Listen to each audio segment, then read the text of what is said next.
working to connect a region of over 600 million bridges between our lands.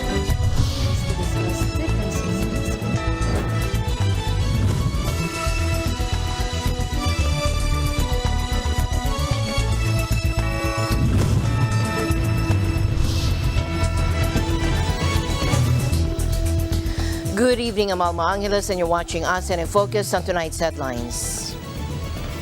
U.S. House Speaker Kevin McCarthy led a bipartisan closed-door meeting with Taiwan's President Tsai Ing-wen at the Ronald Reagan Presidential Library in California. Thailand's main opposition Pheu Thai Party confirmed the daughter of billionaire ex-premier Thaksin Shinawatra as one of its candidates to be prime minister in the kingdom's upcoming election. Japan will begin offering aid to the militaries of like-minded countries under new rules announced Wednesday as Tokyo builds a more proactive defense strategy to address the growing regional threats. The government has yet to name possible beneficiaries of the revised rules, but local media have reported that the Philippines and Malaysia are candidates. And the UK Foreign Secretary is warning of a potential threat to the Asia-Pacific as China strengthens its ties with Russia.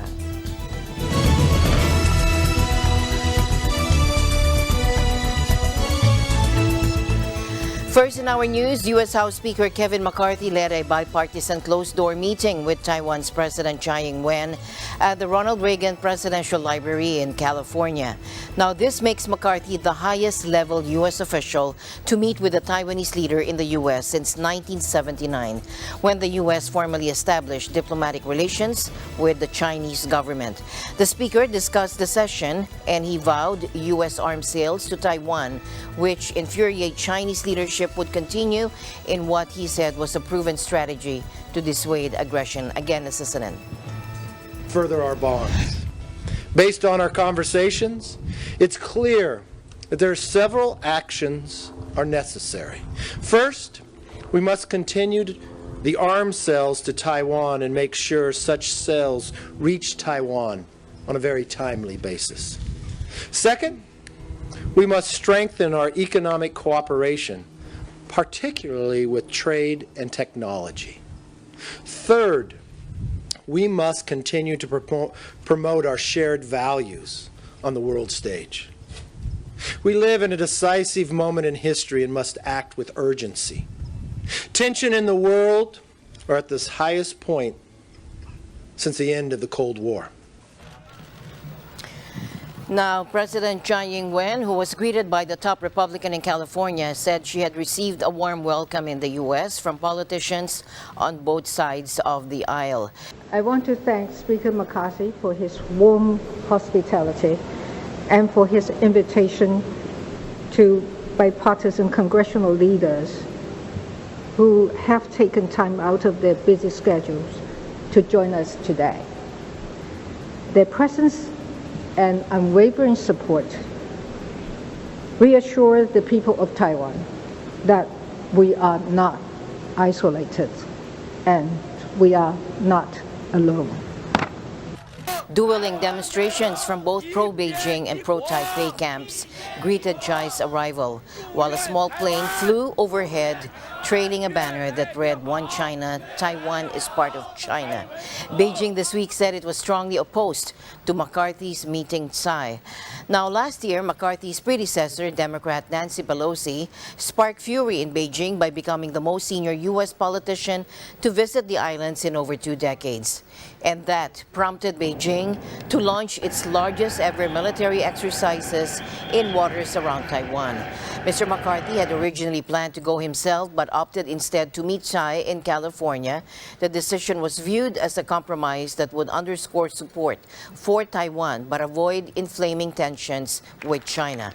Ms. Tsai's visit to California is technically a stopover after a trip to Latin America to see 2 of Taiwan's dwindling band of official diplomatic allies. Meanwhile, China's foreign ministry condemned the meeting between U.S. House Speaker Kevin McCarthy and Taiwanese President Tsai Ing-wen in California today, according to state media Xinhua. Now, in response to the seriously erroneous acts of collusion between the U.S. and Taiwan, China will take resolute and effective measures to safeguard national sovereignty and territorial integrity, according to the ministry in a statement published by Xinhua. Wednesday's meeting gravely violated the One China principle, according to the ministry, referring to the policy formally recognized by the U.S. for decades. The Ministry of National Defense also condemned Tsai and McCarthy's meeting. Taiwan's defense ministry said today that a Chinese anti-submarine helicopter and 3 warships had been detected around the self-ruled island after President Tsai Ing-wen met U.S. House Speaker Kevin McCarthy in Los Angeles. Chinese maritime authorities had earlier said they were stepping up patrols in the water separating the island from mainland China without providing more details. Now, Manila might also find itself drawn into a conflict, if ever, whether it chooses to do so or not, due to the country's proximity to Taiwan, according to experts. The Philippines' most populous and northern island, Luzon, is separated from the main island of Taiwan by the 250-kilometer wide Luzon Strait, while some Filipino and Taiwanese outlying islands are even closer. It also lies on the strategically important and disputed South China Sea, and much of which is patrolled by China's maritime militia and navy. Taiwan is home to nearly 150,000 Filipinos. Thailand's main opposition party, Pheu Thai Party, confirmed today the daughter of billionaire ex-premier Thaksin Shinawatra as one of its candidates to be prime minister in the kingdom's upcoming election. Pheu Thai is the daughter of self-exiled billionaire Thaksin. Take a look. เราจะมาช่วยกันทวงคืนประชาธิปไตยทวงคืนความกินดีอยู่ดีความมั่งคั่งของประเทศและพี่น้องประชาชนที่หายไปเกือบ1 ทศวรรษที่ผ่านมาค่ะดิฉันมั่นใจนะคะว่าเราจะสามารถทำให้ GDP ของประเทศโตขึ้น 5% หรือเฉลี่ย 5% ในปีแรกที่เราเป็นรัฐบาลแน่นอนค่ะ Now, Pheu Thai is the daughter of self-exiled billionaire Thaksin, 73, who won the hearts of rural Thailand to become prime minister in elections back in 2001 and then in 2005, only to be thrown out by another coup a year later and convicted of corruption. He hasn't set foot in Thailand since 2008. Pheu Thai, better known as Yung Ing, has been busy campaigning despite being 8 months pregnant. Pheu Thai's aunt Yingluck, Thailand's first woman premier, was dogged throughout her rule by perceptions that she was little more than her brother's stooge and was eventually ousted in 2014. To avoid a repeat with Pheu Thai, Kwang Tong said this time the party might use her during the campaign but ultimately push another less controversial candidate as their main choice for leader, most likely Sreta. The youngest of Thaksin's 3 children and educated in Thailand and Britain, Pheu Thai managed the hotel branch of her family's real estate business before stepping into politics. Her party says it'll raise the minimum wage to just under $18 from the current figure of around $10, ensure graduates start on minimum salaries of $735 a month, and give every Thai over the age of 16 around $300 in a digital wallet to spend in their local economy.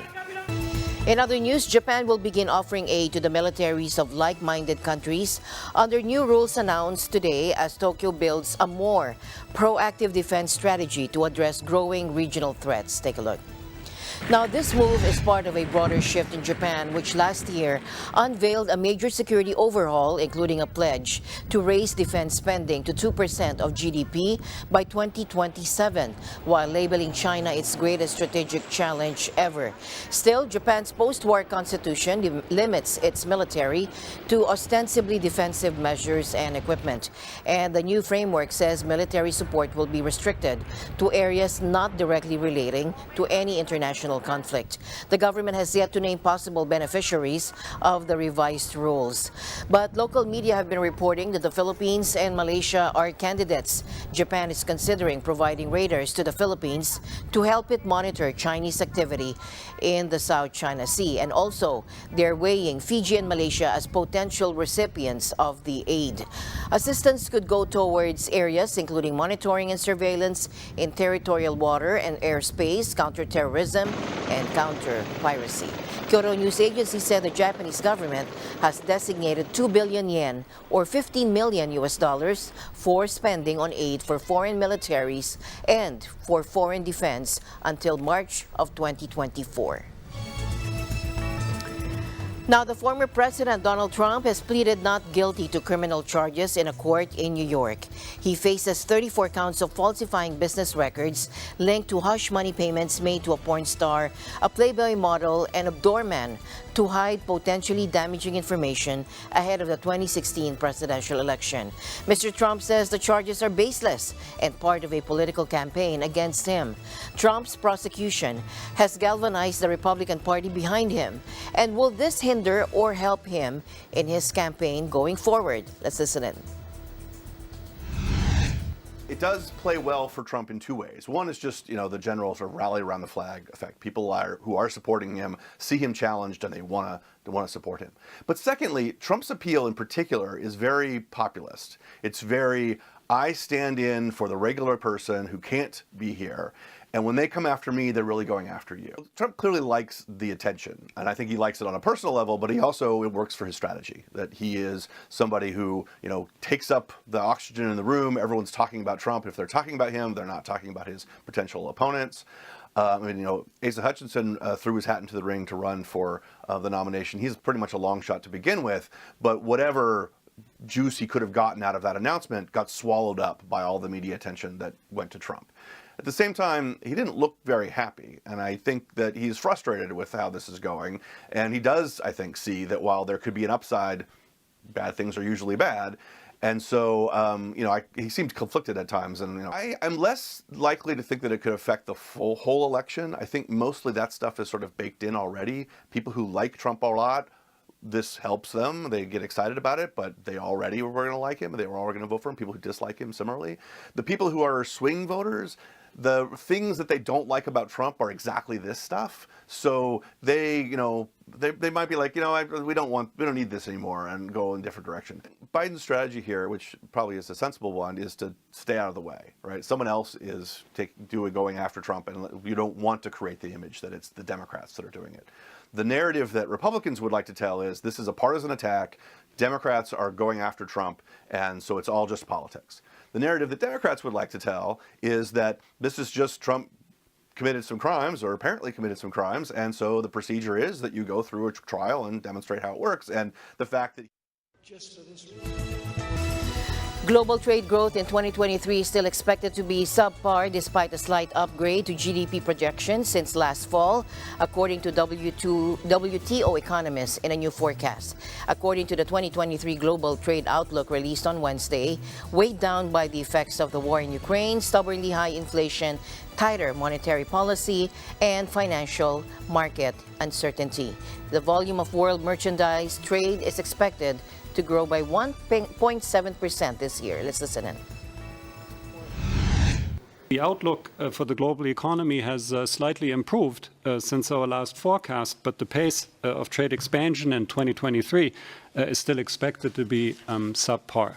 So we are now projecting a merchandise trade volume growth of 1.7% in 2023. Goods trade was remarkably resilient for most of 2022. Despite a very challenging macro environment. During the first 3 quarters of 2022, year-on-year trade volume growth actually averaged 4.3%, but an abrupt decline in the fourth quarter then dragged growth down for the year to 2.7%. Downside risks to the forecast include the vulnerabilities that have been revealed in the banking sector of late. It appears that these recent banking failures in the US and Europe have been mostly contained, but rapidly increasing interest rates could create further strains in financial markets that then could, of course, also have implications for international trade. But there's also some upside potential, particularly from the relaxation of COVID-19 restrictions in China, particularly for services such as travel and transport. And of course, a peaceful end to the war in Ukraine and a reduction in broader geopolitical tensions would also greatly improve the outlook for the global economy. According to WTO estimates, global exports of digitally delivered services recorded an almost four-fold increase in value since 2005. Digitally delivered services exports continued to rise. The fact is that trade in digitally delivered services is booming. According to our estimates, global export reached $3.82 trillion in 2022. And what is impressive about these services is the pace of growth.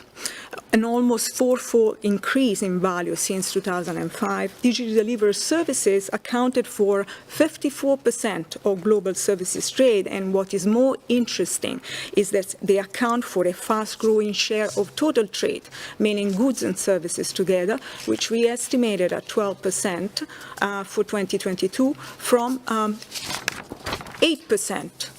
Just a decade ago. And this gives us a clear signal that the future of trade is services and it is digital. Global GDP is expected to return to more normal levels, and trade growth is expected to rebound in line with that. The rebound is slightly stronger, but that's just part of the nature of trade. Trade tends to be more volatile. So when world GDP increases, global GDP is expected to return to more normal levels, and trade growth is expected to rebound in line with that.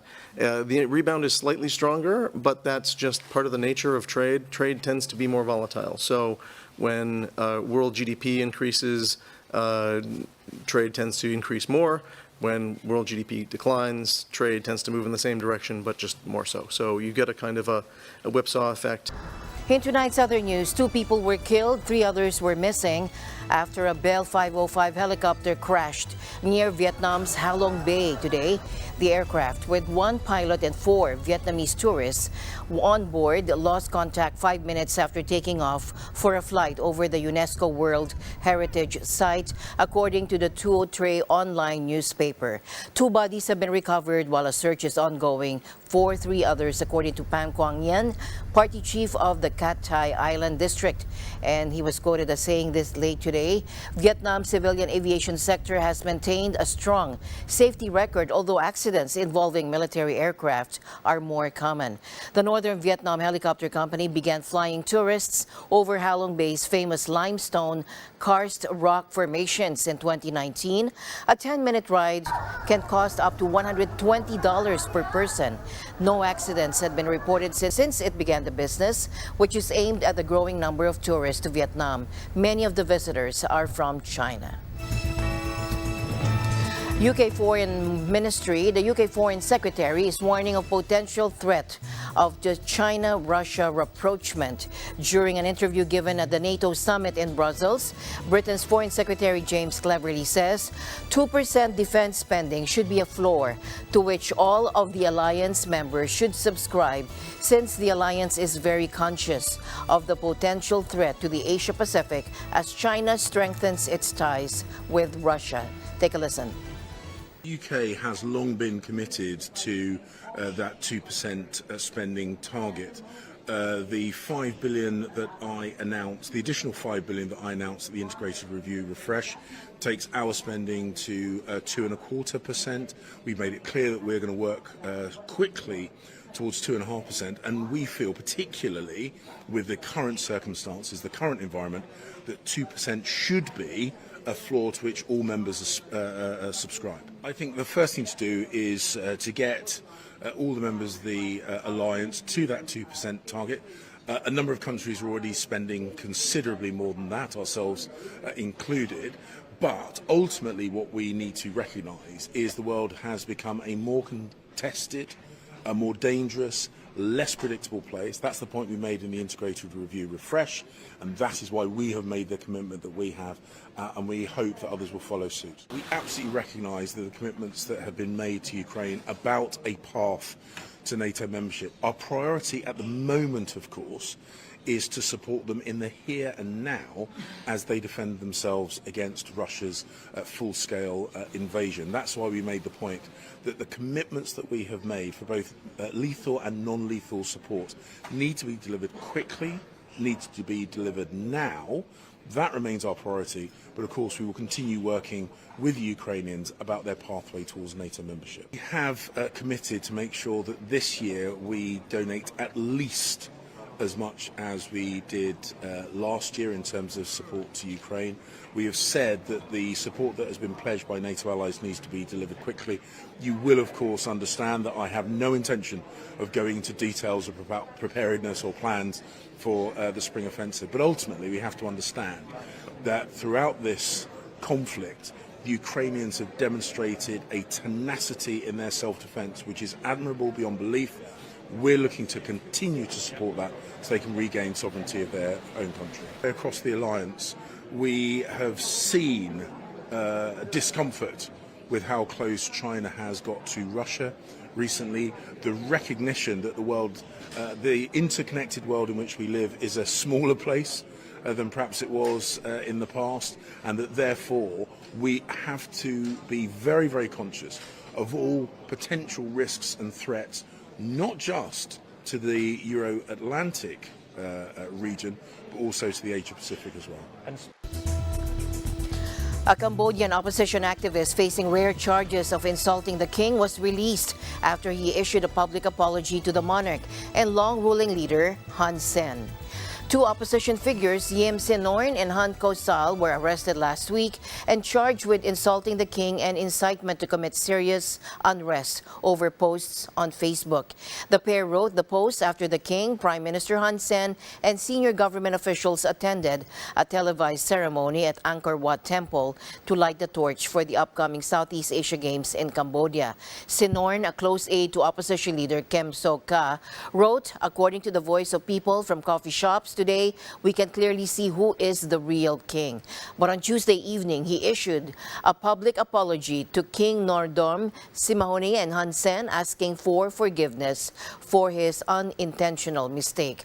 A judge then ordered prison officials to release the accused Yiem Sinorn following a decision to free him on bail, according to a warrant seen by AFP. Cambodians will go to polls for a general election in July. Indonesia Foreign Affairs Minister Retno Marsudi has informed that several agreements will be sealed during the 42nd ASEAN, or Association of Southeast Asian Nations Summit, in May today or this year, including the one of the development of electric vehicles, or EVs. In the high-level task force on economic integrating meeting, ASEAN countries have reached an agreement to establish a supportive ecosystem for EVs in the region. He said we will finalize it during the upcoming summit in May, the minister affirmed while issuing a press statement in Jakarta on Wednesday. Indonesia is focusing on three priorities during its fourth term as ASEAN chair. The theme of its chairmanship this year is ASEAN Matters, Epicentrum of Growth. The theme encapsulates three pillars: ASEAN Matters, Epicentrum of Growth, and the implementation of the ASEAN Outlook on the Indo-Pacific. Under the Epicentrum of Growth pillar, Indonesia will seek to ensure the toughening of energy resilience to provide sufficient support for the transition from fossil-based energy to sustainable and clean energy. As my usual habit, I'd like to end the day on a positive note. Let's build each other up so that no one is left behind. And that's it for tonight's broadcast of Alma Angela. Stay in the news because we live in extraordinary times. Good night.